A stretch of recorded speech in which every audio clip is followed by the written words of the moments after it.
Hey everyone, how is it going? Steve Stockton here. Welcome to our special Friday the 13th stream. Let me know in the chat if you can hear me, okay? About a 30-second delay here, but just let me know that I'm coming through loud and clear. Got a special show for you today. Again, I'm glad that y'all could join us on the last Friday the 13th for 2020, and that's kind of ominous that Friday the 13th in 2020.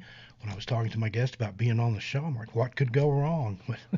So far, nothing. So fingers crossed, knock wood, haven't walked under any ladders today or had my path crossed by any black cats. I like black cats anyway.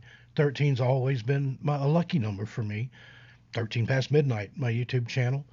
And likewise, in typical Steve Stockton fashion, 2020 has been the best year that I've ever had as far as my books and my channels and other endeavors.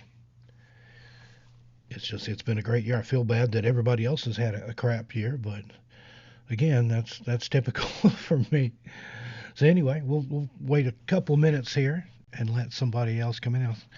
Mandrake Molly, so you can hear me, but not loud. Do I need to boost the gain there, or everybody else hear me okay? Sometimes there'll be one or two that seem to have a problem hearing me, but it's not everyone, so I don't want to blast you out. Hey, John Sergei, there's one of my moderators. Thank you. And the Hornexus, I made you moderator too, so I know you're a friend of our guest. Stephen Davis, Ted Branston, Will, Shayna Moon, Cody Turk. Hey, buddy, how are you doing? Glad to see you here. Hope you enjoyed that Halloween show that Cisco and I did for Into the Fray Radio. Told a story by request from you in there. Who else? Daniel Dorian. Okay, everybody's saying they can hear good, so we will go ahead and get started here. 45 people watching. How's it going? How's your Friday the 13th? Is everybody having a good day so far? It's kind of chilly, rainy here in the Pacific Northwest. We got rain forecasted for the next 10 days, but that's par for the course. I moved here from Las Vegas a few years ago because I missed the rain, and there you go, got my wish. So be careful what you wish for. Okay, well, it being Friday the 13th and all, thought, well, we could always go to Camp Crystal Lake and talk to Jason Voorhees, but I thought, let's do something a little different. So what I decided to do, and plus, I think Camp Crystal Lake, it's in New Jersey, and there's only two things I'd go to New Jersey for, and that's Jim and Jade and Cisco Murdoch. But the place we're going to go tonight, nobody knows exactly where it is. It's hidden in a secret location. And when you go to this camp, and we're all campers now, believe it or not, they load you on a bus with the windows blacked out. Nobody knows exactly where it is. But come on, join me, get on the bus. We're going to go visit Camp Brightmoon. And tonight joining us is the leader, fearless leader of Camp Brightmoon, Bunnie Bats. Bunnie, come on in. Hello, everybody. Let me know if you can hear Bunnie. Marie, thank you. So you overdosed today. Yeah, we've had a busy day. The long lost Halloween episode finally uploaded, and we had some problems with that as far as there was a couple of copyright claims on there because of the music in some of those advertisements that I was running from the 70s and 80s, the vintage Halloween commercials. So we got that taken care of, and it is back up. And then today we had the Dark Superstitions Friday the 13th video, and now we've got a live stream. So that's why I was telling everybody earlier in the week, be ready, because today is the day. Well, come on in here, Bunnie, and tell us all about you. What are you about? Tell us about Camp Brightmoon. Okay, sure. So, as you said, my name is Bunnie Bats. I am the troop leader of Camp Brightmoon. As he said, is a secret location deep within some mysterious woods. All creatures of any kind are welcome. And then, so my channel, I guess I can talk about that. Absolutely. Please do. Okay, yeah. So I have two channels, actually. So I guess you could say my main channel, which is just Camp Brightmoon, youtube.com/c/Camp Brightmoon. And I do sort of a variety of things, but the whole point is everything is in the vein of just spooky. That's what I'm all about. I'm a huge fan of all things just horror, Halloween, spooky, spoopy. Spoopy is my favorite word. um, and yeah, I do a variety of things. I do reaction videos. I do where I film, go to some places, some interesting places and events, and film. I do some spooky story readings. I have a couple of friends who do who write some like scary kind of stories and poetry. I do a little bit of some cosplay. Um, yeah, I just kind of do a variety of things, and like I said, I love all things creepy, spooky, and anything that goes along with that. Awesome. And I'm a member. I'm a Moon Scout myself. I've even got my T-shirt on, and I've had this T-shirt. I had this before we got together and got her to come on the show. But it's great what you're doing over there. The whole concept of the camp and you being the troop leader, and just it's brilliant. It's well put together. It's well thought out, and it's one of my favorite YouTube channels. And I couldn't wait to share it with everybody. I just had to get a hold of Bunnie and get this all set up. Just so happened I was looking at my calendar, and we were talking earlier in the week, and I thought, I didn't realize it's Friday the 13th this week, and it's the last one of the year. So I messaged her and said, I know it's short notice, but can you do it Friday, please, please? And it worked out perfectly. I can't think of a better guest to have on Friday the 13th. And like you mentioned, you have so many things over there to choose from. You've got the reactions, which I enjoy, especially the trailer reactions for not only video games but horror films. You've got some of the like the podcast episodes that you do. You do the Hmm. readings. You've got your own campfire tales over there. Just some great stories. I think there's about 15 or 20 videos of different stories that you've narrated. So it's really something for everybody. Now I understand you have two channels now. That one is going to be just for the reactions, and then the other is for everything else. So yeah, and also a couple of things I also forget for the main channel is I also do well. For example, with what we're doing right now, I really enjoy doing collaborations, especially with people who do like horror, paranormal, or geeky themed topics. I have a friend who makes uh, role playing and card games, and I've done a couple of episodes with him. Like he's done a couple of games that uh, were kind of like fun horror kind of themed. Um, and then I also do a little bit of some gameplay. So yeah, it really is like a mix of stuff. But I just really like doing a lot of different things, um, and I would like to do more with the podcast. I haven't done a whole lot with that, but I would like to resume that. But anyways, the second channel. So I don't have a custom URL for that yet. I'm almost there. Because you have to get 100 subscribers. I'm at like 91, so I'm super close. But on that channel, I react specifically to horror short films, and I do some prank videos as well. But yeah, I really love the horror short films. They are so fun to watch, and oh my gosh, there are so many online. It's pretty crazy how many there actually are online that people make, and they get so creative, and it's so amazing. And I mean, that's with any short film, honestly. Like, I just love seeing what people come up with. Wow, that's amazing. And we'll have a link in the chat and in the description. If one of you mods could grab the links for both her channels and throw them in there, that would be fantastic. I'll put them in the description after the show. This one, we won't have any copyright issues because I'm not playing any music or any vintage ads this time. So it'll be available to watch in its entirety right after it's over with. And yeah, there's so many things on there. One of my favorites is you did the haunted disc, the PSP. Yeah, That, oh my yeah. God, I love that. For those that don't know, tell them a little bit about that and let them know what that is. You can explain it better than I can. Sure. So I'm trying to remember how I even. Okay, no. So I was trying to think of how I even like learned about it in the first place. There's a website where it's a lot of. I'm trying to remember the name of it. I think my mod Horror Nexus. If you could put it in the chat, the name of it. I'm can't think of it right now, but it's a website where there's a lot of like indie game designers put their games up, and a lot of it is like either demos or just full out free games. It's really cool.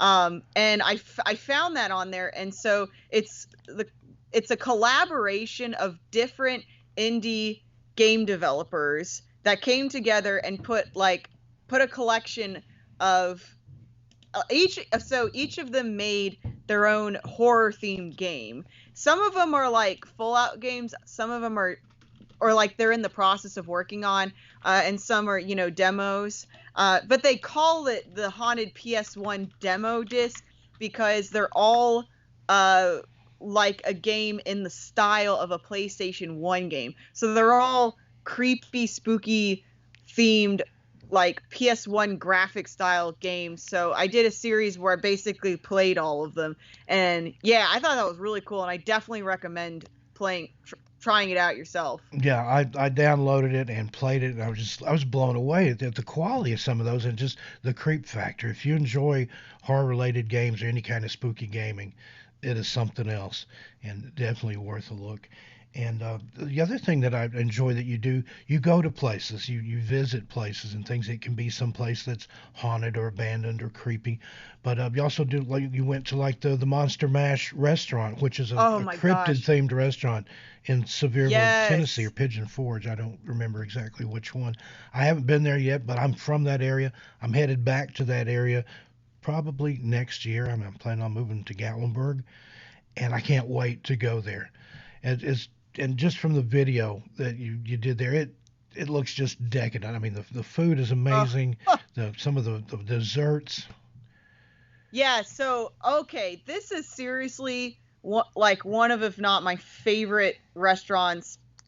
Definitely one of my favorite restaurants I've ever been to. When I say it is horror monster theme, it is like 100% like details monster theme.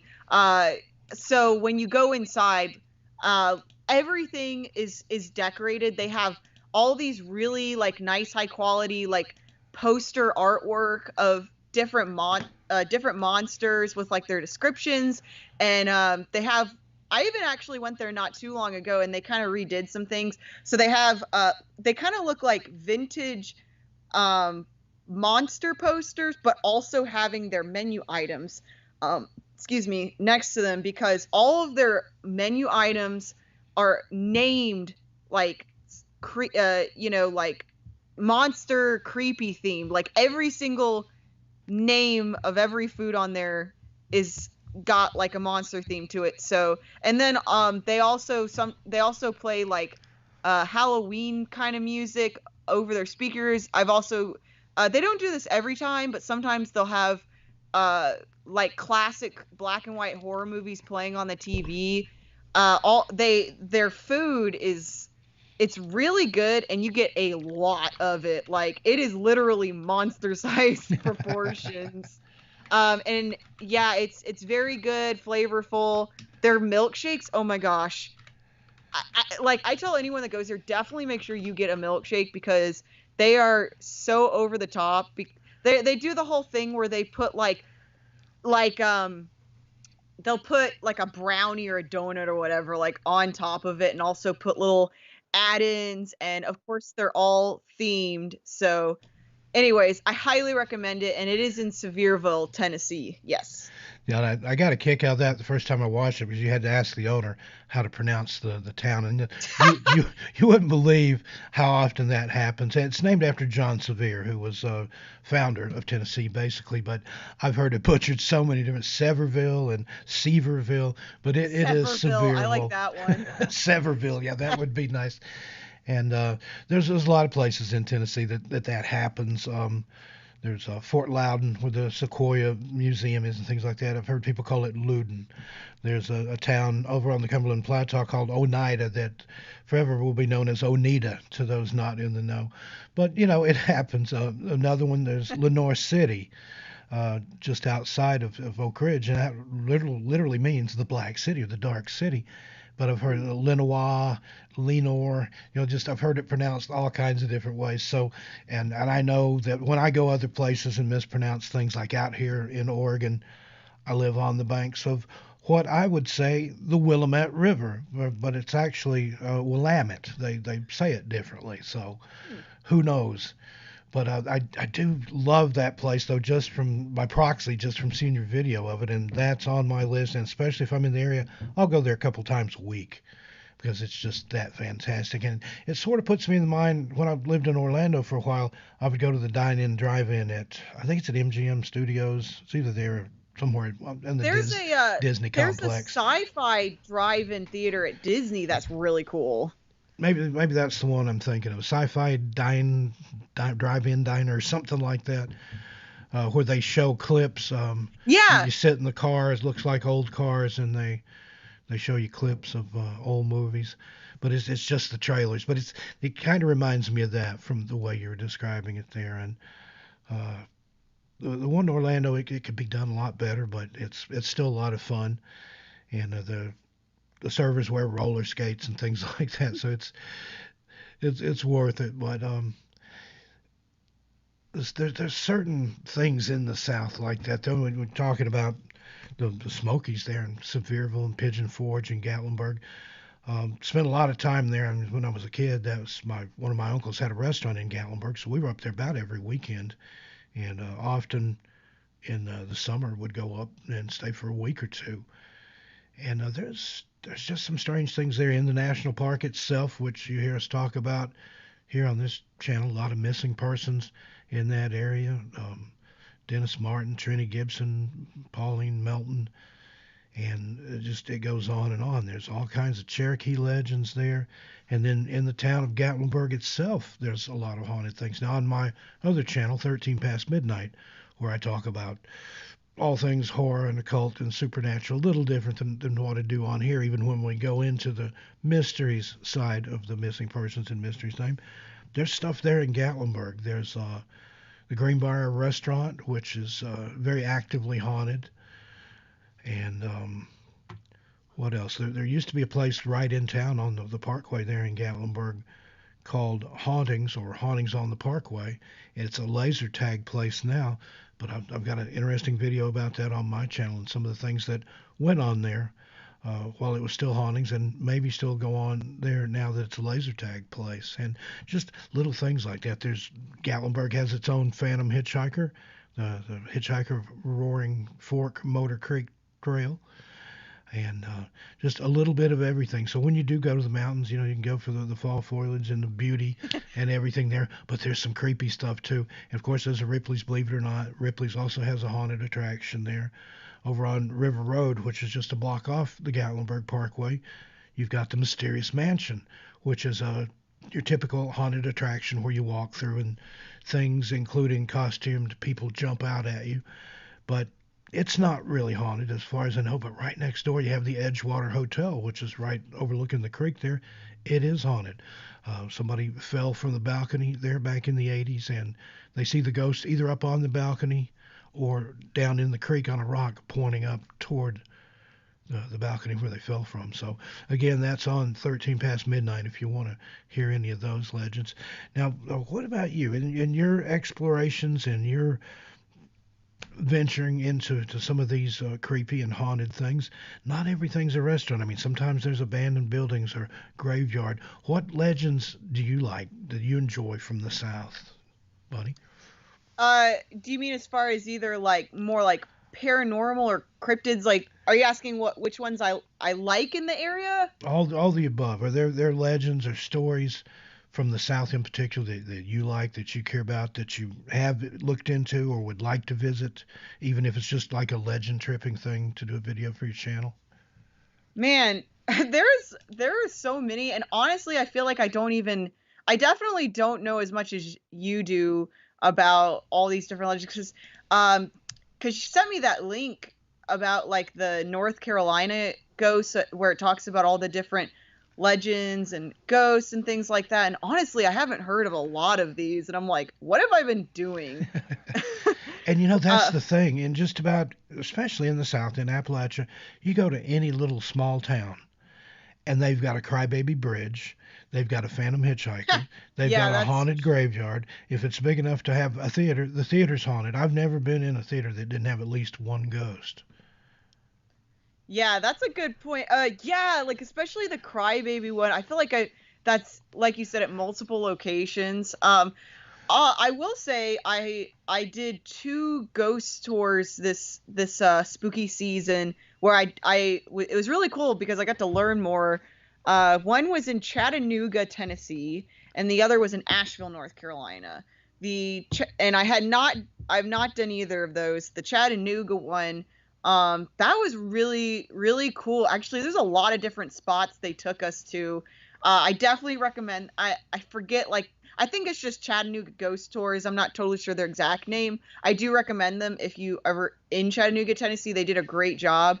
And uh, it's hard for me to like remember, of course, all those different spots we went to, but it was a lot. And like one in particular, so I especially love the idea of haunted hotels because my number one favorite horror movie is The Shining. So I'm all about some haunted hotels. And one of the hotels that is known for being like haunted in downtown Chattanooga is this like really grand, beautiful, big hotel. I forget the name of it, of course, but it's like it's funny because it's like from the 20s, I think, is when it was built.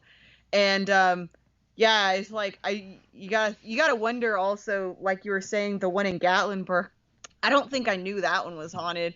It's like I wonder how many people are going to these places that have just no idea. I do know for that one hotel there's a room that is specific that, of course they got to have like the most haunted room. Hmm. There's one hotel room in particular that was really that is like the most haunted, that they promote that, and of course it gets like really booked up in October. But yeah, that was really cool. And then the one I did for Asheville, they had like a couple different options that you could do, and one of them was more focused on like yeah, just like more like supernatural cryptids, just weird legends rather than like going specifically to uh supposedly haunted or paranormal locations.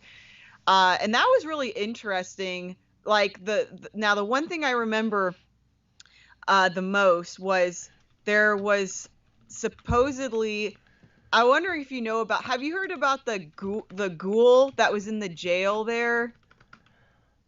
That kind of sounds familiar, but refresh my memory if you know the story. Yeah, basically there was like an actual news article that was printed, and this was like, the first half of the 20th century. I can't remember the year exactly. Uh, I think it was like early 1900s or something. But it was actually in the news that there was a bunch of like inmates reported seeing a really weird, creepy something in there. It's hard. It's not. It wasn't exactly a ghost, but it wasn't exactly like like a Yeah, monster. yeah, They called it a ghoul, yeah. but you I can remember the actually. story now, and they were Okay. talking about just how horrified they were. I mean, imagine you're locked in a cell, maybe with one Yeah. other person, and there's this thing like creeping up and down the hallway, and from what I understood, the way they were telling it, it would enter the cells and bother them, and like wake them up and do things to them. So that's real frightening. I wouldn't want to be somewhere that I couldn't get away from whatever it was if I chose to. Now, usually I'm just the opposite. I'll go right into the haunted places, but if I were confined and didn't have the availability to leave, that would be a whole different story. That's even more terrifying. Exactly. And that reminds me, there's another story like that of and it's from Tennessee, but I can't remember the area. I think it's over on the Cumberland Plateau in Middle Tennessee. But there was a person that had cut another person's head off. This was back in Victorian times, and they put the person in jail, and the headless apparition of the person they had murdered kept showing up in the jail cell, Oh and no. literally drove the person mad to the point that they took him out of jail and put him in a padded room. Oh my So God. No, like, cause it's like, what's worse, like, cause we already talked about that. Like, I definitely agree with you where I think it's creepier to just see like legs or a head or like a headless body than a full body apparition. Oh, Yes. absolutely. The first ghost I ever saw, I was 6 years old, and I saw a full bodied apparition. I've told that story on here a few times. It's on my channel too. If you want to go have a listen to that, I won't get into it here. But it didn't scare me at all. It was just like, what's that? That's not supposed to happen. And that was what more or less set me on a path into the paranormal. That and my gypsy witch grandmother, that's what she called herself. She was into all things paranormal. They were part of the spiritualism movement from the turn of the last century. They held seances and did table tappings, and she read tea leaves, coffee grounds, animal entrails, did the phrenology, which is the bumps on your head, palmistry, any type of divination or scrying or anything like that. She was all about. She read the Lenormand cards, which are similar to tarot cards, but came by it honestly. In other words, but yeah, there's that's we were talking about Gatlinburg, and there's it's the Rocky Top Motor Court Hotel where Felice and Boudleaux Bryant famously wrote maybe there the song Rocky Top, which is basically the Tennessee State song or one of them. It's what they play at all the UT football games anyway. Actually, tell you the truth, I know Felice used to go to my brother's church. It was written at the Gatlinburg Inn, which is the oldest motel up there. But for whatever Mm. reason, the Rocky Top Motor Court took the name and tells that little legend. And back in the 80s, there was a double murder there. And it was a big deal in the area. I was doing true crime coverage back then for the local newspapers and some of the lurid crime magazines like you used to be able to find on the grocery store racks. And they have a character called Tattoo Eddie that was eventually convicted of the murders. He died in prison there at Brushy Mountain State Pen there in Tennessee. Now it's abandoned now, and they have ghost tours there. But at the Rocky Top, they've seen a pair of disembodied legs run across the parking lot by the water feature there. It's gone now, but they did have a fountain in the back there. They had a main office up on Airport Road, which is now Historic Nature Trail Road, and then they had another office on the back side of the hotel where people could check out and things without having to bother to go around to the lobby. And that's where I think they took the people from there and murdered them in one of the rooms. And yeah, there screams, a pair of legs like from the knees down in high heels running through there. And that to me, that would be so much more frightening. Now that hotel has been torn down. There's something else there in place of it now, but the parking lot's still there, so who knows? Airport Road in Gatlinburg, there's been several. There at the Holiday Inn that used to be up at the top there next to the Glenstone Lodge. It's gone now again, but there was murders there back in I think it was the late 70s, early 80s, and not only the hotel, and I did know the room number, but I can't think of it right now, but down in the back there was like a dining hall back there. It's still there, and it's supposedly haunted by the cook that used to work there. So yeah, there's all kinds of things up there in the mountains. Yeah, I really did not realize until again you sent me this like particular link. I mean, I had read some stuff about that area, but I did not realize the full extent, and then especially with everything you're bringing up. So it definitely makes me want to research more into it because I love, of course, learning about all that. Yeah, and there's places I would love to see you go and explore, and it's I challenge you to beat me to it because once I move back to Tennessee, I'm going to do some on location stuff. So maybe we'll collab together and do some investigations together when I get back.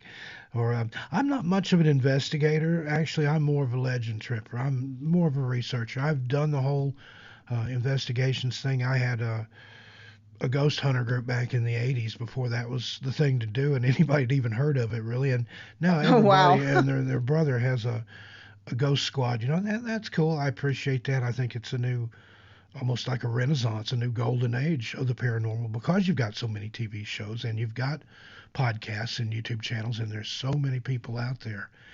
And it's just, there's room for everybody. That's one of the things about the whole scene that I know turns a lot of people off. There's some egos, there's some narcissism and things, and you have that in anything. But I've seen that toxicity in the UFO community and in the Bigfoot community and in the paranormal community to a degree. But I try to overlook all that. I'm all about the positive, accentuate the positive, and just do what we do here and other things. And it's great. I love it. I love talking to people like you, meeting new people, and look at all these people in the chat here. We got Prepper Confidential from Scotland, got Yvonne Marshall, Cornwall, UK. I know some good Cornish ghost stories. My buddy Mark Anthony Wyatt, at my insistence, has written a couple of books about ghosts in Cornwall. He'd heard me on Where'd the Road Go with Soraya Askath when my first book, Strange Things in the Wood, first came out. And he had messaged me and sent a couple of his stories. And I'm like, Mark, you need to write these up. Kept after him. He finally did it. And now he's got a second book and I think working on a third. Same with Cisco Murdoch. Soraya put the two of us together. She's from New Jersey by way of Alabama. She kind of split difference between both places, or split time between both places when she was a kid. And Soraya put us together, and again, she had all these fantastic stories. Cisco, you got to write these. You got to write these. Because that was my whole thing. I knew that all these tales I'd heard growing up, and from my grandma and family and friends of family and things, that a lot of those people, they passed away. And if I don't tell those stories, they're lost forever. So if nothing else, those people's memory and their stories live on through my writing. So that's my little legacy that I like to pass on. If you know stories, write them down. If you've got elderly people in your family, parents, grandparents, older siblings, cousins, whatever, talk to them. Get their stories. Find out about those local legends. If you don't, there might come a time when you wish you had. If nothing else, you'll hear some interesting stories, even if you never do anything with them. But I encourage anybody to write, excuse me, and tell stories. Now, we've got some questions in the chat here. Bunnie, there's been some talk about Moon Scout cookies. Yes, they do exist, and they contain actual Moon Scouts. Is that correct? That is not correct. No, but that is definitely something I'm looking into doing, actually. Seriously. Yeah, as Horror Nexus said earlier in the chat. Yes, that is something seriously being pursued.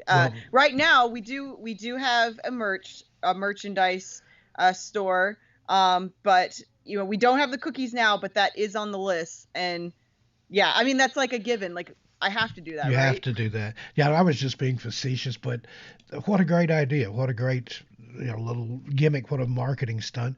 Moon Scout cookies, and you can even put that on there, made with 100% real Moon Scouts. That's a little nod to the Addams family, and the Wednesday asking the Girl Scouts if the Girl Scout cookies were made from real Girl Scouts. So there you go. Yes. Oh yes, I remember that. Or if anything, it could be like bats or blood or something like that. That would be cool too. I think people would still eat them. Oh, I mean, yeah, it's like a bat-shaped cookie that was jelly-filled. You bite the head off and blood comes out. That's a fantastic idea. Ozzy Osbourne would buy a dozen of them. Oh my goodness. Oh yes. But I love the whole aesthetic that you have, the whole camp thing. It works perfectly. Like I said, you can tell you put a lot of thought into it, and you remind me you have the personality of a horror host. You could be a Vampira or an Elvira or somebody like that. I can see you taking this as far as you want to go with it. That's up to you. But just for now, I want to just make everybody aware of you and get you as many subscribers as we can. Immediately following this show, the link is in the subscription there. Go and sub to her channels for me, both of them, and you'll be glad you did. Because like I said, there's something on there for everybody. If you're a gamer, if you like horror stories, if you like food reviews, if you like anything, anything horror, anything creepy, you definitely need to go check it out. That's Camp Brightmoon. And what's the name of the Camp Brightmoon Reactions? That's the second channel. I think that's the name of it. I that one's a little newer. The my main channel I've had for longer, but yes, the secondary channel, like I said, it doesn't have a custom URL yet, but I see a few more subscribers, so I want to say thank you very much for that. That means I'm only 6 away from 100, which will mean I can get the Oh, come custom on. URL. We got 65 people watching now. No telling how many thousands will hear this in the playback. I need y'all to go help her out. Both channels. I really appreciate that. Links are in the chat, and they'll be in the. I've got one of them in the description. I'll have the second one up there later when the playback drops. But yeah, Go ahead. Oh, I was just gonna say, yeah, just what you were saying about the different things on the channel. So yes, it has a blanket of horror Halloween to the theme, but I like a variety of, yeah, that, but also just geeky. I like a variety of geeky or nerdy sort of things, and like I love conventions. Obviously that wasn't happening this year, but I love going to conventions and recording videos, so you'll see some of that. Video games, I love fantasy, yeah, so I cover a lot of different things because those are all my interests. So yeah, I love the video on your channel from Dragon Con. I've never been to that, even that's in Atlanta, I think, right? Is that where that is? yes, so I've never been, but I know people that go every year. Of course, I don't think there was one this year, but something I've always wanted to do. But the cosplay looks like so much fun. I would have to probably cosplay as Stephen King. When my hair's long and I wear glasses, people tell me that there's a striking resemblance to Stephen King. And I did that one year for my Halloween costume. I just put a "Hello, my name is Stephen King" on my jacket and went.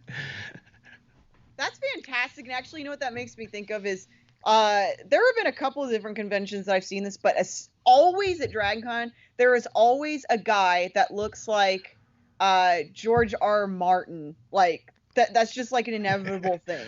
Yeah. But yeah, DragonCon is my absolute number one favorite convention. I recommend it to anyone.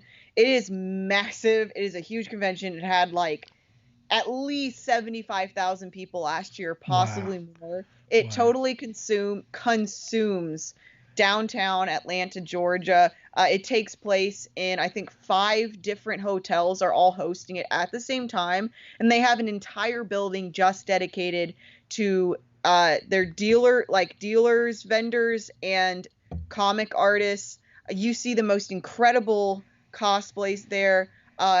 If you're into partying, it is perfect. And if you're not into partying or any of that, there is literally like 10 to 20 different panels going on like all day, every day. So if you're like a chill person, you just want to go and like check out the costumes and like check out the panels and like the artist room, it is for you. If you're into like the partying, late night raves, all that, it's for you. I totally recommend it. Like I said, I go every year. It did not happen this year, of course, but yeah, it's awesome. Wow, sounds like a lot of fun. I've always wanted to do that one, and even though I'm out here on the West Coast, I've still never gone to the San Diego Comic Con. Everybody tells me that's the one you got to go to, but I don't know. That's so big and so sprawling, and I think I would be so lost there. I wouldn't know what to do. There would be so many things to do that I would probably just stand there and look stupid. Well, it's funny you say that because there have been many times where you, like with DragonCon, like what you're saying, there's like just so much to do. Like there's so many different things you could do at any point that a lot of the times me and my friends will just we'll just walk around and people watch and like talk to people. And that's honestly my favorite part of going to a convention is socializing with people, talking with meeting people, checking out everyone's awesome costumes. And so yeah, and plus trying to like coordinate, everyone's wanting to do different things and whatnot. So I think that's perfectly fine. My main thing is I just like to make sure I go to the artists and dealers. I really always love going to that. So that's like the only thing. And something funny. So like I was saying, the dealers, usually it's called a dealer's room, but at DragonCon it's an entire building devoted to it. It is, I think it is 4, maybe 5 floors, all of vendors and artists, and I literally took me 6 hours to get through the whole thing. Now, with that being said, I really take my time, like, looking at each person, talking with them. But yeah, it was crazy. So I also do totally understand. It is overwhelming, especially if it's your first year or even your second or third year, or if you really don't like crowds, Yeah, it that would definitely. be me. I'm somewhat of a hermit. I've been practicing for 2020 for all my life, basically. I'm very introverted. I mean, you probably can't tell on here because, I'm sitting here with, all my good friends. But if I'm out in public, I don't like crowds. They make me nervous. I used to go to a lot of rock concerts back in the 80s and things, and there was times when I'd work my way up and get up right on the rail. But one time I happened to look back behind me and saw this 25,000 people mass, and I had a panic attack. And thankfully, Oh I my knew gosh. somebody that was working security, and he let me go over the barrier, and I went around and back out. But yeah, I don't do well in crowds, so especially big ones like that. It's just the thought of like the thing that happened at the Who concert in Cincinnati back in things in the 70s, late 70s, early 80s, where there was a stampede and people were trampled, or the Great White Fire there in New England, I think, where that just you talk about things that scare you. I'm not afraid of ghosts or cryptids or any of that, but people scare me. I do understand that, and actually typically I I'm not big on crowds either. It's like there's only like 3 instances where I'm okay being with around crowds, and that's concerts, conventions, and theme parks. Because I'm just having like so much fun that thankfully it like I'm not as bothered as like I normally would be, or my anxiety isn't as bad, but I completely understand that, of Yeah. course. And Dragon Con like is, And there I are, mean, exceptions. There's times when I'll force myself to do it. Like if it's a band I really want to see or something, I'll just look, well, I'll stand in the back or I'll sit in the balcony. I just don't want to get down front. I think that was like a Judas Priest concert or Iron Maiden, one or the other. And it was great until I realized, as I'd gotten there early, got right up front, and a lot of times I'd have a backstage pass anyway because I wrote for the College Music Journal. And of course, that won't get you into the show. That just gets you backstage. A lot of people think, oh, backstage pass, that's just for backstage. But I'd get there early, sometimes before the doors open, and I'd go ahead and get in the front. And, then all of a sudden the show starts, and you kind of look over your shoulder, and there's, 25,000 people pressed up against you. And it just, yeah, made my spidey senses tingle. So. I don't blame you. I do get that for sure. But so what's coming up for your channel? What's in the pipeline? What surprises do you have for us that you're working on that you can tell us about? Maybe just a little hint. Okay, so I don't feel like I have too many like special surprises. I mean, this is the special surprise what I'm doing right now, especially for it to happen so soon after you contacted me. Um but otherwise, like, I mean, just most of like what I've been doing lately. I've been doing, so I mean, I've mostly been doing a lot of reaction videos this year, and that's just because I'm at home so much and not going out and everything, because normally I'd be like taking videos of interesting places I'm going to, events and stuff, but can't really do that. So it's a lot of working on videos that I can just do from home. But I try to be very consistent. I upload a video. So on my main channel, for sure, I upload every day. I usually record it in advance. On my second channel, I try to do it every day, but that doesn't always happen, of course. But yeah, I mean, I guess that's what I got Yeah, going on. you're very prolific, and that's good. You're consistent, and the videos are consistently good. And that was the thing I ran into. Like last year, I did the 31 nights of Halloween, where I did 30 videos in a row, and then the 31st Halloween, I did a live stream last year, and that's a grueling pace. I can't imagine doing it for more than a month. And even then, I was only able to do it because I had a lot of stories in reserve that I had written that I could narrate. There was a few toward the end there where I actually had to sit, write something, narrate it, edit it, and get it ready to play that night. Oof. And That's even rough. worse, I did the 12 days of Christmas or the 12 nights of Krampus. I did a little bit of both in there. But those 12 days nearly killed me. And that was because I didn't have any content, maybe a couple of things here and there, but I had to come up with something every day. And I like the Victorian tradition of a ghost story at Christmas. So I went back and found some ghost stories that were in public domain and that I could just tell them those are still up on my channel. Got some really, really good stuff. But again, a lot of those people were very wordy, very long in the tooth. And to do it justice, I might have to sit and narrate for an hour or 45 minutes or something, then edit because I'm picky like that. I'm one man operation on that channel. And I take out all the breaths and all the flubs and So that's one thing that I hate listening to myself when I do these lives because I can hear myself breathe. I like to get right up on the microphone so I can hear myself in my headphone and you can hear my breath. And if you listen to my videos, I take all those out. It's just a vanity thing for me. But yeah, that pace of doing daily videos and for 2 channels. Oh my God. You do one with each hand and do them at the same time? Is that how you edit? Yeah, that's exactly how it works. No, I mean, a lot of the times I can record things like, multiple videos at one time and then upload that, and that is like what makes a huge difference. But it's really not too bad. Plus my videos aren't super long either, especially on my main Camp Brightmoon channel.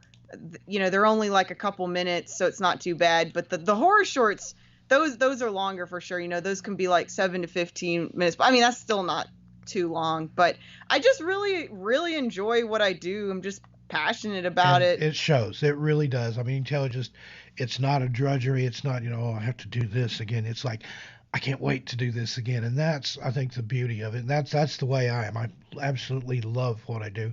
Between my books on the paranormal and my YouTube channels and the other writing and voiceover and radio work that I do, this is my job. I get to work from home. I am blessed. I'm fortunate. And I'm very appreciative of that. I love all my audience, everybody that tunes in and that shows up for the lives and watches all the videos and stuff. This literally has changed my life because essentially I'm the type person, I'm a weirdo. I'm unemployable in regular situations. I worked in call centers. I did computer tech work and I was a professional photographer a while in Las Vegas. Now I did work for Nickelodeon and Disney when I was in Florida for a couple of years. I was doing live show production. Again, something kind of like this. I just basically ran around with a clipboard and yelled at people, and that wasn't me either. Oh, that sounds like so much fun.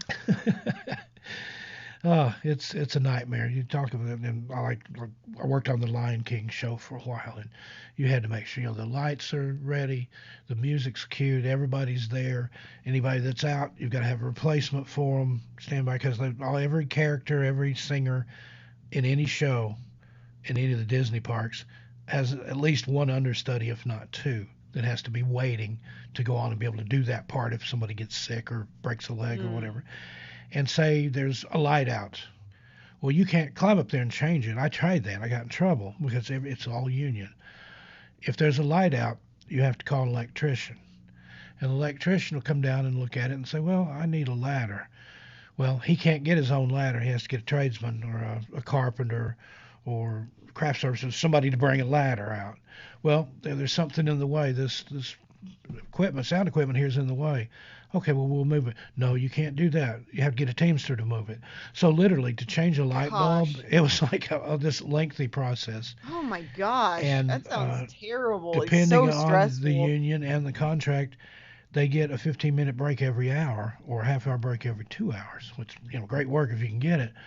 but it was a nightmare. I mean, it would drive you to drink, if you. My goodness. So it took all the joy out of it. It's much more fun to watch it happen than it is to be a part of it, because when you're doing all that and it's ongoing, it's just like, dear Lord, please let this be over soon, because you've got to do it again in a half hour. That's the thing with any of those live shows down there. There's a grueling pace. That's do it, knock down, take a break, do it again. And it's just like, wow. Well, you're certainly giving me a much bigger appreciation for what they do at those parks. It's the cast members, as they like to call themselves. Yeah, it's not the easiest place to work for. I mean, I have no animosity toward Disney. We parted on good terms, but something in the water down there. I mean, yeah. The only place I've ever been where you could be written up for not smiling. Oh, I'm sure. Oh, I'm absolutely. And that's absolutely true. The only people that get a pass on that are the people that work in the Haunted Mansion in the Magic Kingdom there. They're not required to smile, and in fact, they're encouraged not to smile.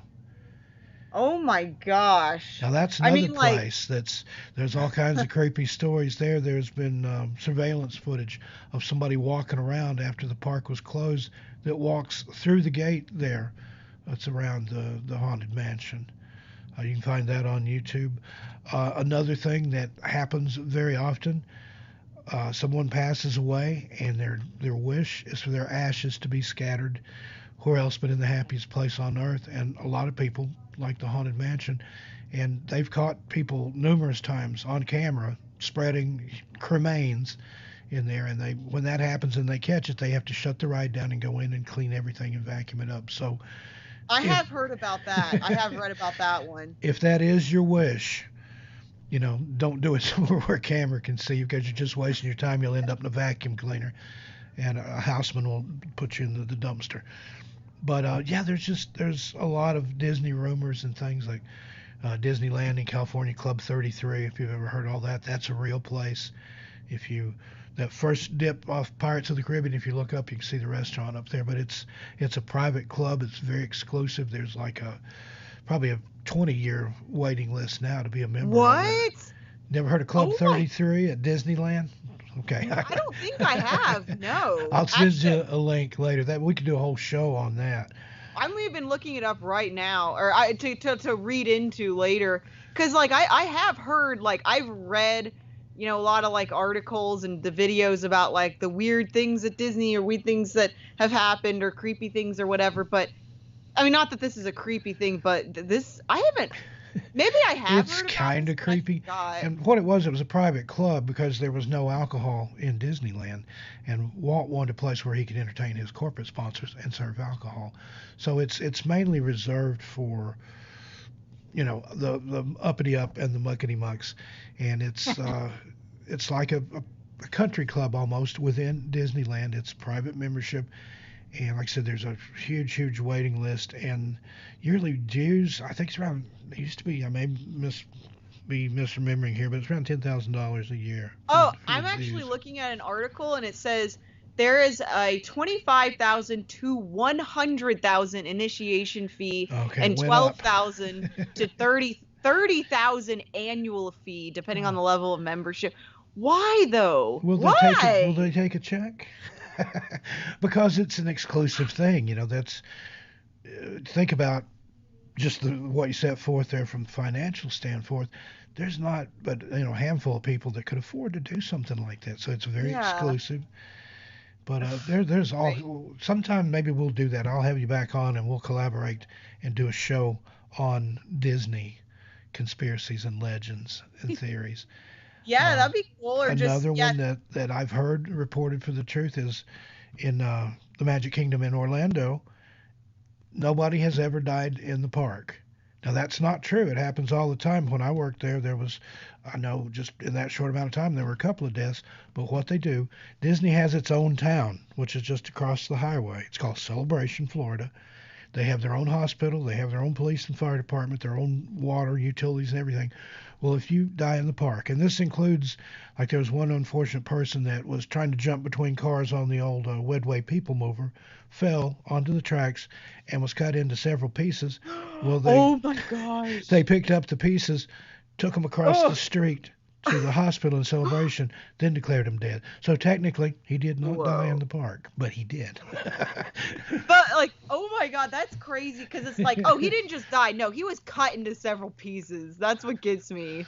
He was in 6 pieces, but they were all still alive until we got him over to the hospital. But I mean, that's the way the law is in Florida. Until a coroner or medical examiner, whoever declares you dead, then you're not dead. And I know that's Florida's got some screwy stuff anyway. Screwy people. If you've ever seen any of the Florida Man or Florida Woman stories, there's some because that's the way the headline is. Florida man shoots face off neighbor or something like that. It'll always start out Florida man. So that's become a meme, like he's an anti-superhero. Oh wow. Okay. But and I diss on Florida a little bit, but I did have a good time when I stayed there. Met a lot of really cool people, some of which I'm still in touch with. I enjoyed my time at Nickelodeon even more. I did the same thing there. I was stage manager for live shows. But they closed up shop and moved all their things to their studios in Burbank. And at the time, I didn't want to go to California, and I'm like, I'll pass, and that's why I jumped over to Disney. But if I had it to do all over again, I'd probably go to Burbank, and I'd be in California now instead of Oregon. But who knows? Hindsight's always 20/20.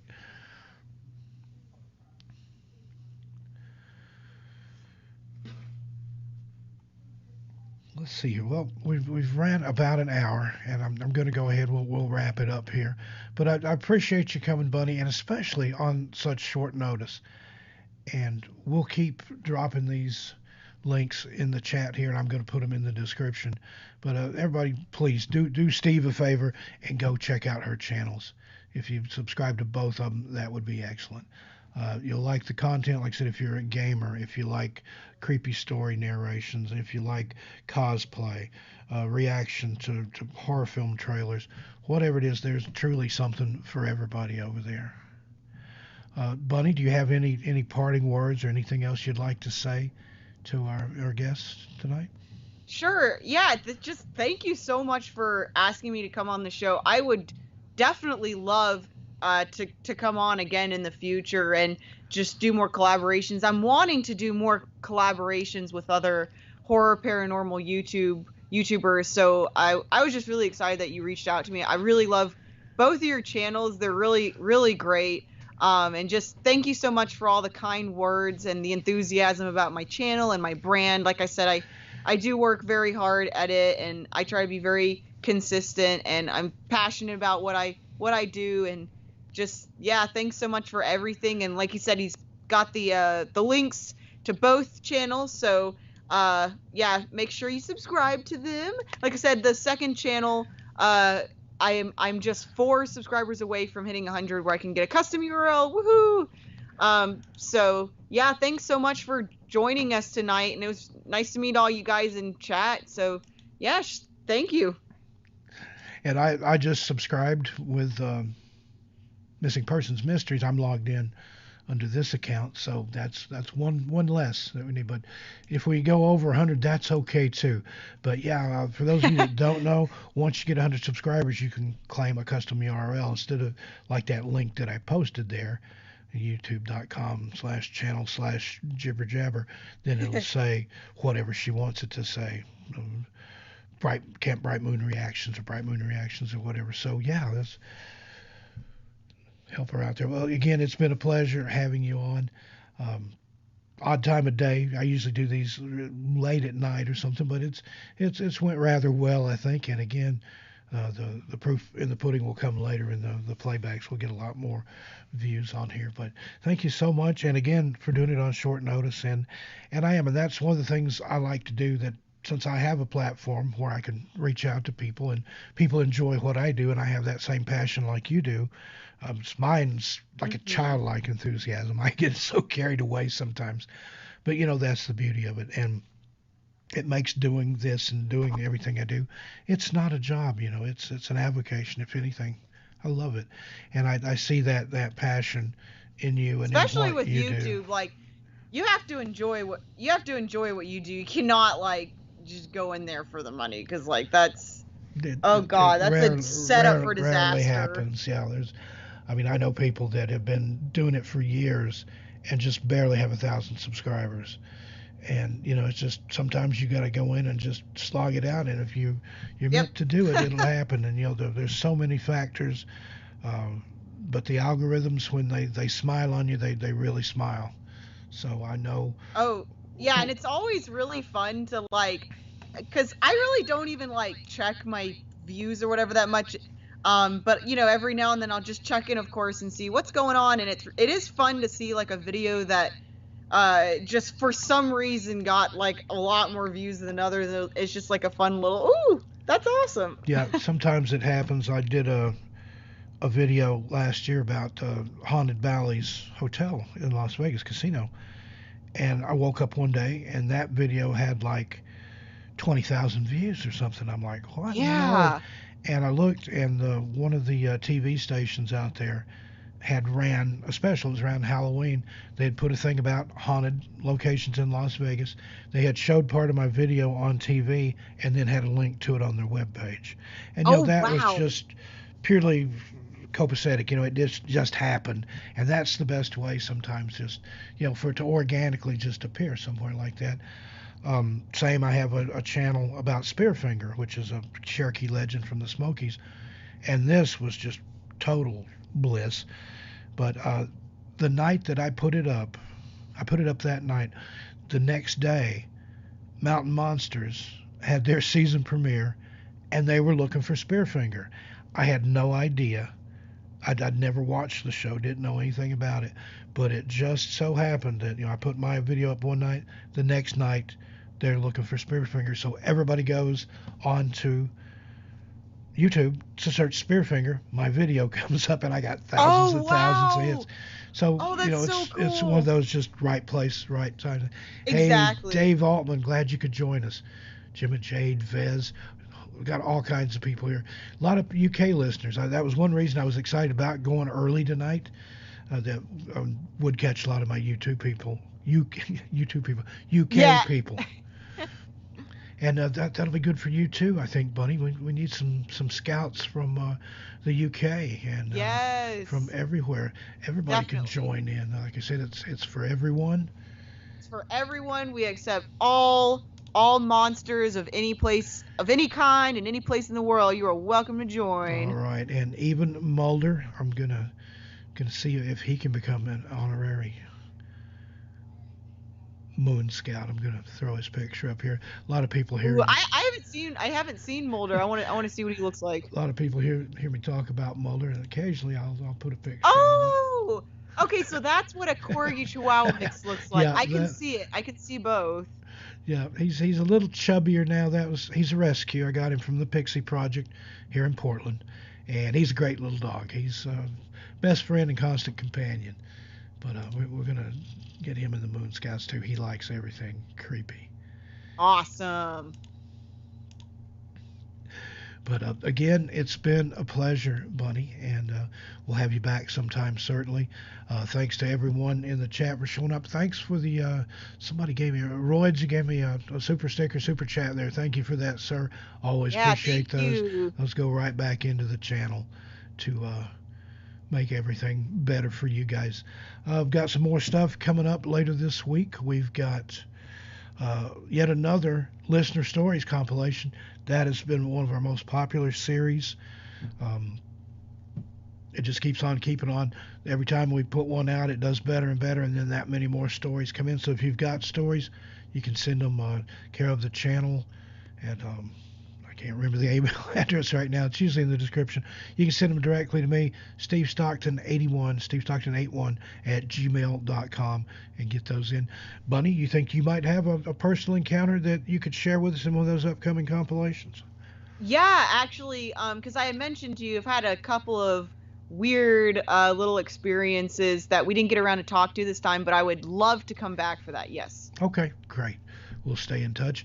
And another thing that we talked about, you probably see Bunnie and I doing some other stuff together in the future. Now, the key there, the secret Easter egg is see us doing something together in the future. I'm not going to give any spoilers, but I think Miss Bunnie knows what I'm talking about there. But Steve Stockton's got his hands in a lot of things. I've got some stuff coming up soon, some very exciting stuff, and I think she's going to be a part of that somewhere in there. Got some other YouTubers involved. It's going to be amazing. But keep an eye on that. Just giving you a little teaser there. Just my version of a verbal sizzle reel.